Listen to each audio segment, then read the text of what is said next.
my favorite plants in my yard. I like them so much, I have 6. This is Arbutus unedo compacta. It's also known as the strawberry tree. This one's the dwarf form, so it's the dwarf strawberry tree.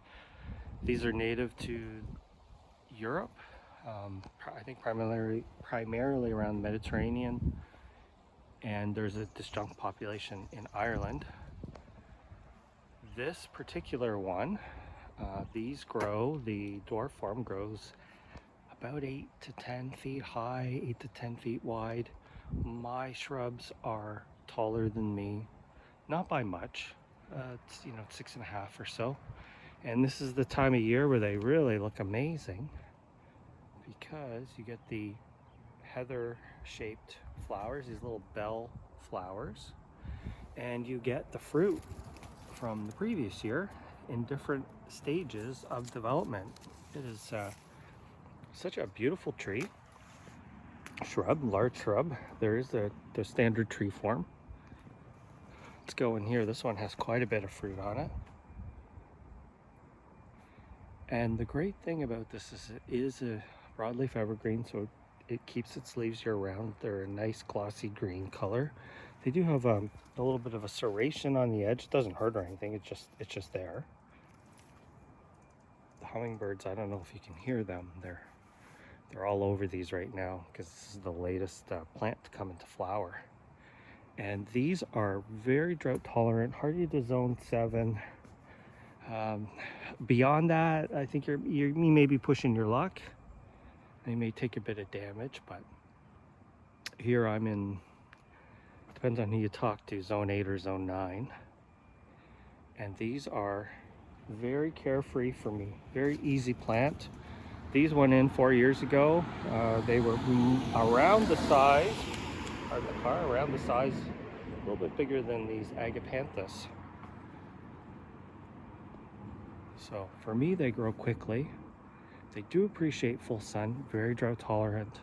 Once established, I don't water these, and you can see how well they do. So this dense kind of habit to them, I don't even have to promote this. So all I'll do is if there's just a few pieces that are a little bit up above, I'll come in and trim them. Like I might just kind of trim this one back here, but I probably only touch these plants about once a year. Our unedo, it is kind of like a translation from Latin. It's like udo enum or something, which means I only eat one because the fruit, not everyone likes it. It's a little bland. It can be a little gritty. I know I'm not really selling it, but the more red it is, the better it tastes. And you can use these in like jams and jellies. It has a high pectin content. So apparently when you process them that way, they actually do have a strawberry-like flavor. And in Portugal, they also make a type of alcohol out of this. I think they let them ferment. So just a really cool tree, or shrub, large shrub we'll call it. You could trim back the lower branches to expose, it does have a red, quite a nice reddish bark. But I like mine full like this. They're kind of performing as a hedge and a windbreak. So they do require good drainage. That's about the only thing.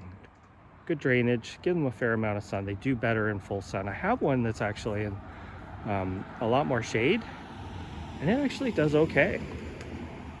But these ones are spectacular, really big. From 4 years, from just a little thing to this one went in I think the year after, and it's not much far off them. And I do find occasionally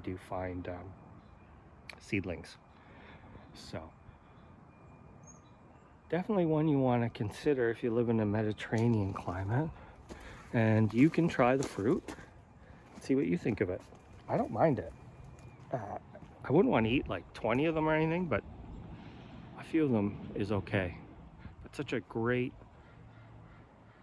plant for the Pacific Northwest. I really love these plants that don't require a lot of care and look great year round.